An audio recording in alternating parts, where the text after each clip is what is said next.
அடுத்தவங்களை நம்பி எல்லா விஷயத்தையும் ஒளறி கொட்டுறது தான். நீங்கள் எந்த அளவுக்கு உங்களுக்கு தெரிஞ்ச அத்தனை விஷயத்தையும் உங்ககிட்டயே வச்சுக்கிறீங்களோ அந்த அளவுக்கு நீங்கள் வாழ்க்கையில் முன்னேறி போய்கிட்டே இருப்பீங்க.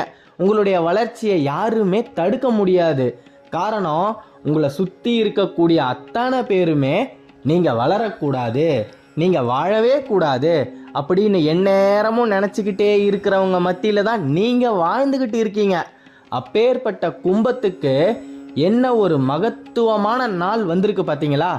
வரக்கூடிய இந்திர ஏகாதசி உங்களுக்காகவே அந்த இறைவன் படைத்தது அப்படின்னே சொல்லலாம். ஏன்னா முன்னோர்கள் கிட்டேருந்து சொத்தா நீங்கள் சேர்த்து வச்சிருக்கிறது சாபங்கள், பித்ருக்களின் சாபம் உங்களை சுற்றிக்கிட்டே இருக்குது. அது அத்தனையுமே உங்களை விட்டு விலகக்கூடிய ஒரு பொன்னான காலம் வந்துடுச்சு. இனிமே கும்பம் வாழ்க்கையில் நல்லா